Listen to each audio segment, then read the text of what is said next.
Welcome to week 2 in CIT28, what I like to call Intro to SQL. So in this week, or in this video, I'm recording this before the official start of this semester because my goal is to always have 2 weeks of content available whenever I can. First week is a little more challenging if I haven't had the time to gen content, but that's my goal. And as I've said before, my goal is to grade every day. And I've been grading even here on the weekend, but I normally don't do that. Just FYI. Okay, so here's what we're going to do. And I'm going to go ahead and drop my video to not distract from the process that you're about to learn. We're going to review Git workflow. We're going to learn a new workflow, which is the proof of work, proof that something worked. In this, we're going to work through querying too. So in this case, I have this open. So I recommend the setup you would have here is Canvas. You'd have that file it should look like that at the top. Okay, you could have in that, you could also have the video you're going to work through here, the one we started last week. I also have GitHub, and just to show you here, right now, this is GitHub's listing of the files in your repo. Remember, you don't make changes here. And now over here, I'm going to go to code. I have my code space active, but I show no changes, which means whatever's in my code space is the same as what's in my GitHub repo, because code space is basically a sophisticated copy of that. Okay? So what we're going to learn here in a minute is a couple of really fundamental commands you're going to use again and again, and also a workflow that you'll use again and again. So I'm going to start with the commands because I think it's just important. So in your file here, in the querying part 2, I'm going to take this first because the first thing we're going to do is something that's somewhat normal in this class, and I'm going to select that and I'm going to hit copy. What this is going to do is going to run a command,ccurl, often called just curl, is going to go out to this location, look for this database, which is out there, and it's going to copy it to whatever directory I'm in, okay? And this says, right, in your code space terminal, make sure your current directory is the querying folder, and then copy the following command into the terminal, right? So now I'm going to go over to my code space, and I should have had it here because normally this is when you open up your code space, you're here, and pwd shows you your current working directory. Now in this case, I want you to be in the querying folder, because if you do that command here, then that is the location of that database, and that's not where we want it. There's a couple of ways. I like the actual command, cd, and then q tab, and the reason that works is there's no other directory with Q, and so it found the only one and it moved to it. If it had multiples with a Q starting, that would maybe give me a list. The other way, right click, open in an integrated terminal on the subdirectory inside the listing, what we call the Explorer. Okay, so that's the other way, but I like learning command line, and then I'm going to do clear just to clear that out. So now that my working directory is there, I'm now going to copy that, and it is going to go out to that location, bring me that file, and now if I drop the directory, I will see I have a new file. So in this case, U means untracked, and that means for the Git workflow, I haven't tracked this file. Now, there are going to be some databases in the future we may ignore pushing, and actually might start that sooner rather than later based on some experience from last year, but just know, for now, this database is in that folder. And then I like to clear, but by the way, interesting data here that comes across regarding that copy of that file from my directory to yours. Now the truth is, this is not going to be out on GitHub yet because I haven't done the Git workflow, right? Now we'll do that in a series of these steps. I'm just reminding you as we go through. So now I'm going to clear. Now, a very common thing you're going to learn in this next section is just how to get into the SQLite 3 subsystem or environment. Okay, there's actually referred to as either one. Because what will happen here, and right now, notice how I'm in bash, and it even shows me the directory I'm in. So if I run the command SQLite 3, Okay, if I just run that command now without the next part, it'll run it, but it won't have a reference to the database. Okay, so that's why if I run SQLite 3, I generally always tell it which database I'm going to be working with. So I'm going to say long list.db. Now Carter in the lecture is going to show you this as well, but this is just such a fundamental thing. It is good for you to see here. So I'm going to hit enter. Now notice what happens to my terminal. My terminal says, oh hey, you're now no longer in bash, but you're in the SQLite 3 directory, our subsystem in this case, or environment, okay? So I could, there's some interesting .help. You could definitely check that out. But I also now want to write our first actual query, okay? So select star, and you're going to learn all these keywords and more from the lecture, okay? So I did select, and there is a reason you do it uppercase, space, star, meaning everything from, and again uppercase, space, open quote, double quote, long list, and in the quote. Now, in this case, long list is the table name, and this can be a little confusing, and long list is also the database name. This won't always be true, but it is true for this one. And when I hit enter, this query actually doesn't run because I forgot an important piece, which is the semicolon. Okay? Now, you'd like to do it right the first time, but sometimes you don't. But if I scroll through here, I'm just in here and looking at all the data, lots of data, right? Okay? So one thing I can do right now is I can just type clear. Okay? Oh, and clear. Actually, no, in the subsystem, that's right. I think it is that. Oh, so actually, no. I'll go back and find the keyboard shortcut for clear. But clear is actually a command on the command line. And what I did is Control D, and it dropped me out. And notice what happened here. Okay, bash querying. So now when I dropped out, and you can see my prompt, right? So if I go back, scroll up and look here, you see my prompt was SQL, and down here, after I hit Control D, it dropped me out. By the way, these are good things to learn. Yeah, should I not make mistakes? But this is kind of the reality of working in this. Now I can type clear, okay? All right, so now I'm going to do that same, now by the way, I'm going to do that same thing again, but this time I'm going to up arrow. I'm not going to do clear, I'm going to up arrow again because it's going to cycle me through all the commands that I've written. And so now when I hit enter, I get that same behavior. I get a new terminal. I now am in this. Now, you know what, here's a question. I'm not sure if I up arrow, can I get back to here? I can in the future know that, but when you're starting, getting that muscle memory is good, right? Again, you're going to learn about all of these commands, and this time I'm going to do it right. I'm going to do it the way it needs to be done to terminate the line. Okay, so you have to terminate the line. Otherwise, SQL gives that little ... to say, hey, was there anything else you wanted here? Because you didn't give me end of line terminator. So now I get that same flow of information. Okay, one thing you'll see me do, and I'm actually going to do that, is .mode box. You're going to see this again in a minute. Now nothing happens here, but if I scroll up and I run that again and I zoom out, then I get some nice boxes that make that a little easier to read. And I don't think Carter covers this as something that I don't remember honestly. So now I get that in box form. Okay. Okay, so now what you've learned, and I'm going to do the Control D again, and that's on my Mac. I believe that should be true on Windows as well. Okay, so now what you've learned is how to run SQLite, how to pass it a database reference. Okay, and oftentimes what you're doing in this class is you're running SQL commands together, making a statement that outputs some kind of content. Okay.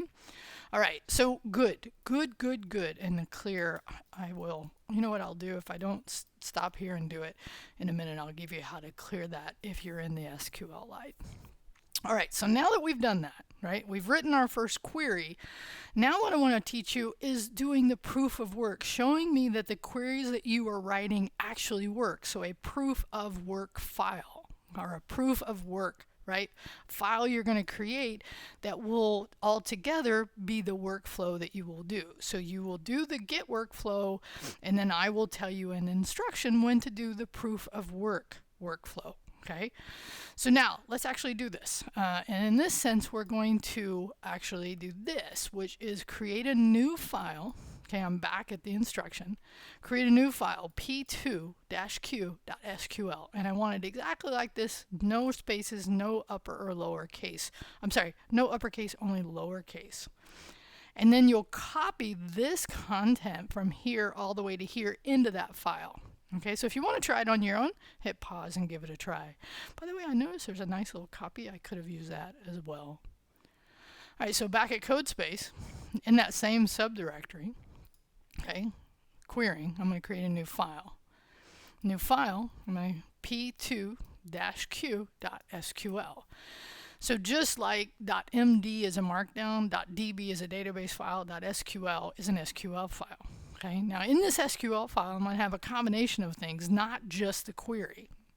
Okay, but it's okay. You'll learn this as we go through. So now I've created the file. Even my code space even says, hey, this is the kind of file I see. Is when you give .sql, it gives an icon to represent that, so it's easy to see your query files. Okay, now notice these are untracked because now, and you can see we have 2 because we've added 2. If I came down here, right, and I did get status, I would see those untracked files. Okay, all right, now what we're going to do, copy that. So in here, copy this into, again, I'm moving from the markdown instruction into the code space.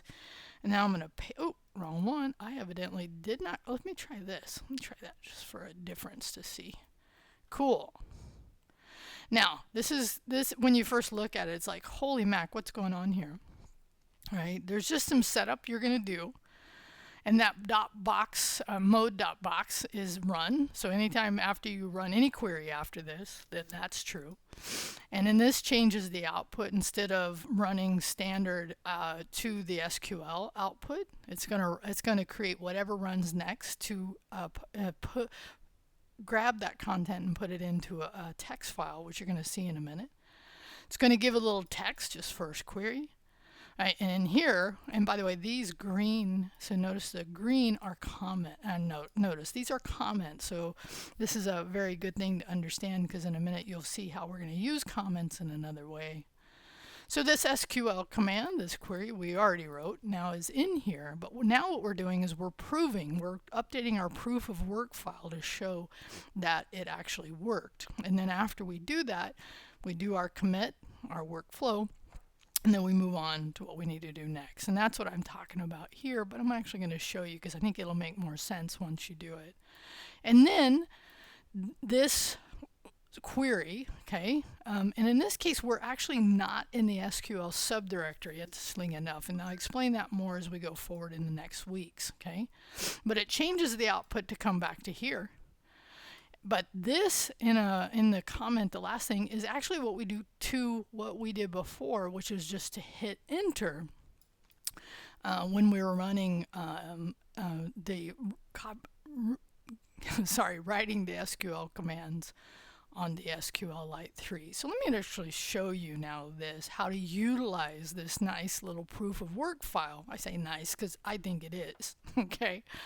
All right, so in this case, here's the query I wrote, and only do this process once you know your command, your query, your statement actually creates the output that you want. Okay, now in this case, you're learning about this over time, but you'll see in future times where I'll give you examples of what it should look like. Okay, all right, so let's do this. We are now in here. We're in a terminal session. We're going to end up doing 2 terminal sessions. And so I'm going to go over here. I'm going to do another session. Okay. So I'm going to bring this over a little bit. Okay. Now in the second session, notice I'm not in the query directory. So I would here also do cd query, hit enter. So now both of them are in the querying subdirectory. Okay, and now what I'm going to do is I'm going to copy this. Okay, and I'm going to come down here. So now I'm going to paste this into terminal. So when I paste this and hit enter, all of these commands are going to run on the and create the kind of output I want. It's going to change the mode. It's going to output to the text file. It's going to give me some content. You'll see all this. And then it's going to run the query itself. And then it's going to put the output back to standard output. Okay. All right. So let's do it. Uh-oh, I did it more than once. Okay. I was too quick. So I'm going to just get rid of this. Okay. So what this says is run SQLite 3 with that database reference like we saw before, but this time, right, actually run this query file with all these commands. Okay, so let's do that. Oh, I love it. Okay, so I don't love this, but it's really good to remember this. What did I forget?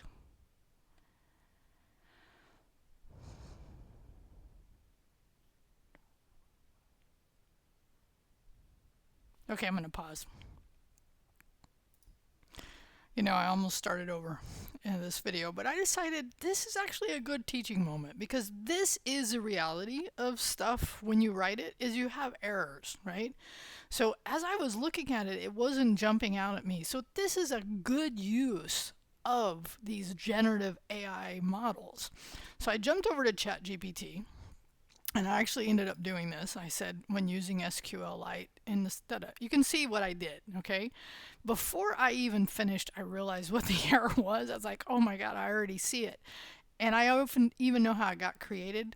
Not that important to know all of this right now, but just to tell you this is a good use of this. So what was the error?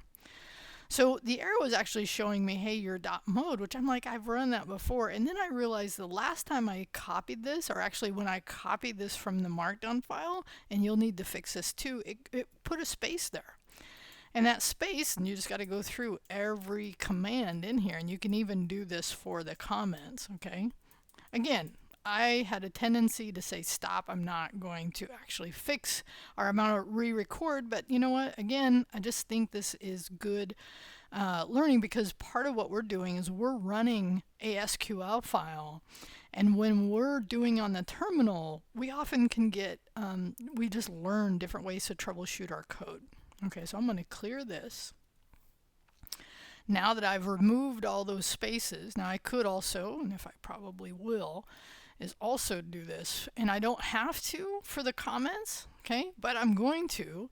Again, this must have just come over because of the way I copied it. Now, well, and here's the thing I'm going to tell you, I'm going to leave those spaces in there so you get to fix this as well because this is such good skill. So now let's back to here, okay?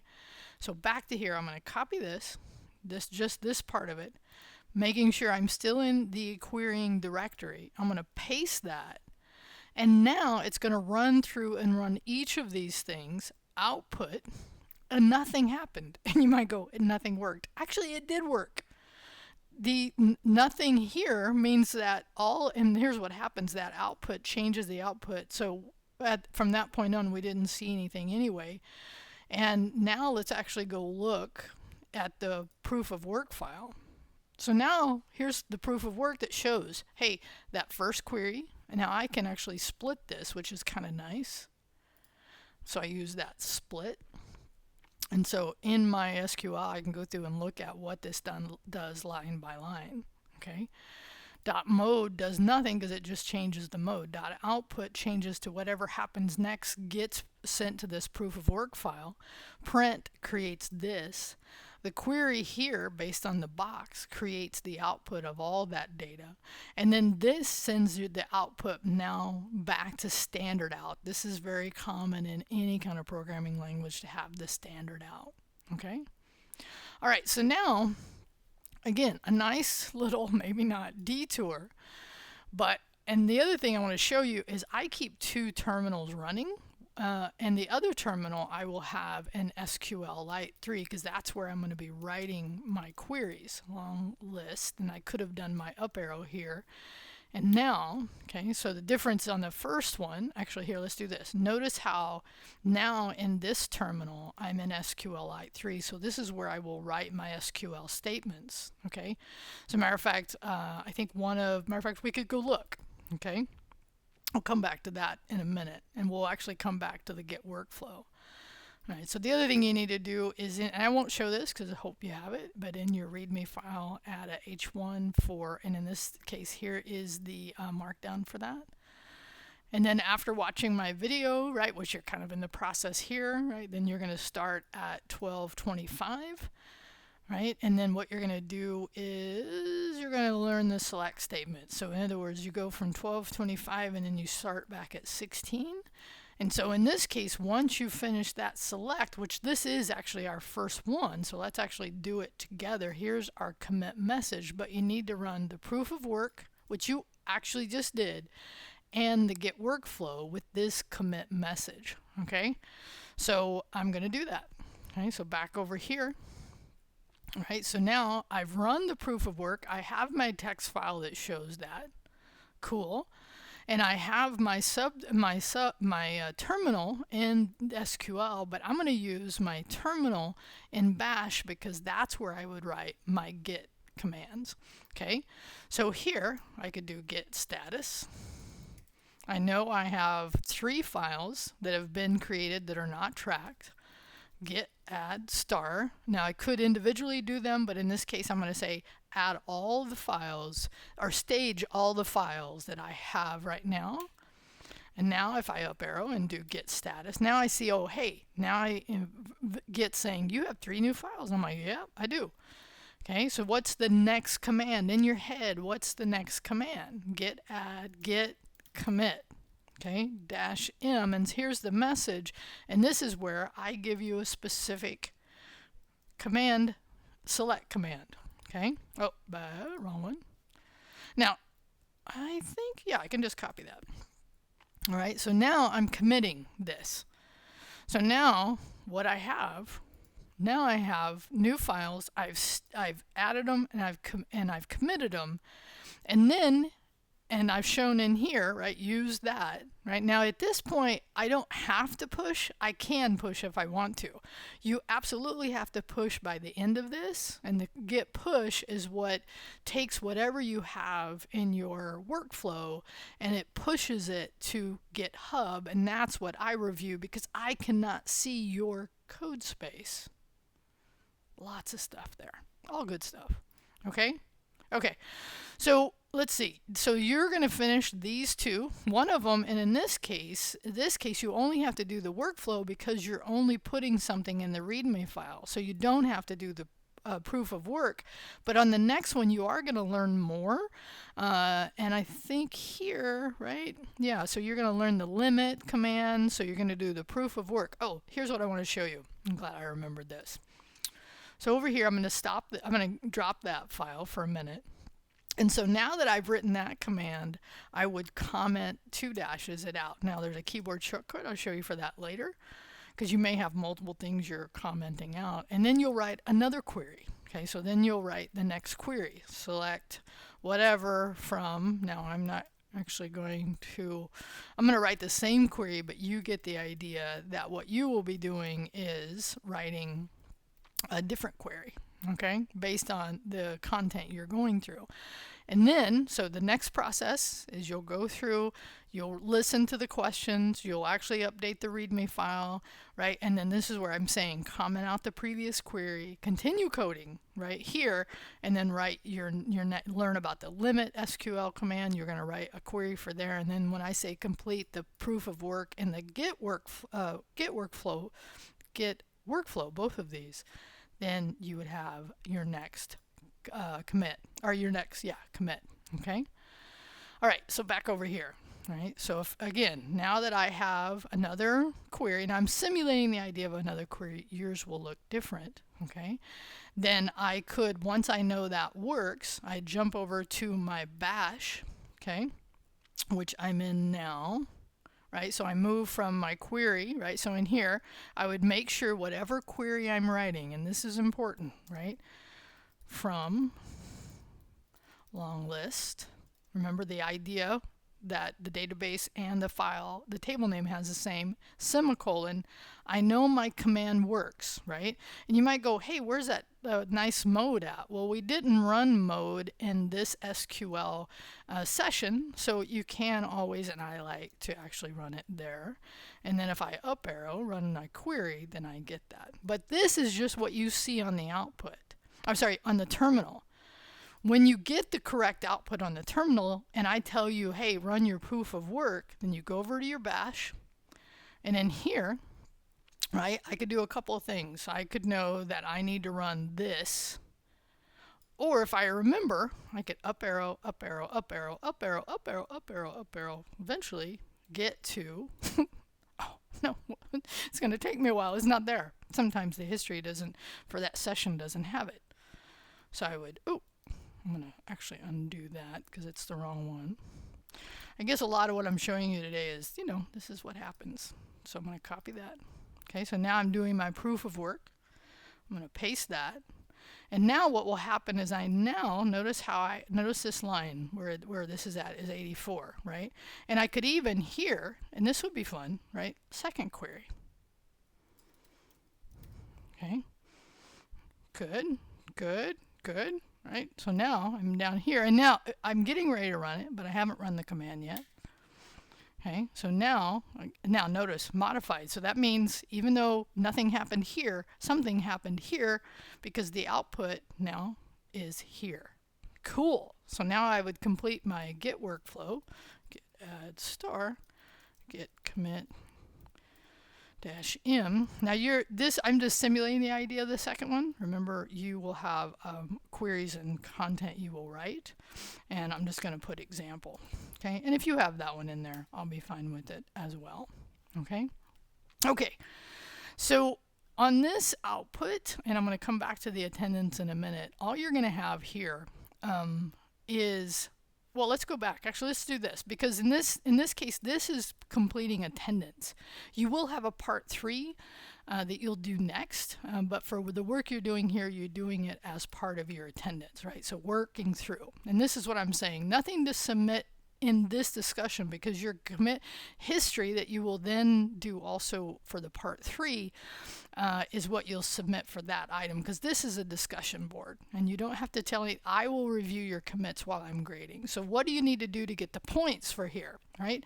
So you complete that part 2, you get 25 points for that. Any issues you and it should be ran into, so let's actually do that now. Any issues you ran into here, right? Or just something, you know, any issues you ran into. I do know how to type. While working through part 2 and implementing the Git and the POV workflows, right? Anything here. If none, then comment on what you learned or your thoughts about the workflows. 25 points here in your post. Now, this should be fun, I hope, because this is kind of a preview of SQL. And we're getting all that through the course, but is it Fireship, I think? Is it Fireship? Fireship. This is, even though this video is 3 years old, it's only 2 minutes long. It's very short, right? So here's what you want to do. Just watch this video and then reply telling us how much of this content were you aware of, and express that as a percentage. Like, I knew 60% of this. I knew none of this. That's totally cool. What you get points for is replying, and maybe make a content about that, or a comment about what you learned, or what, you know, whatever that is. 30 points for that. And then reply to at least one student with a substantive reply, a substantive comment. 20 points. All right, I know there was a lot here, but we're going to use this same workflow in the next item. So get going, right? Hit reply here to do work through this stuff first, and then so work through part 2, and then come back here once you're all done and do the reply. All right, talk to you later.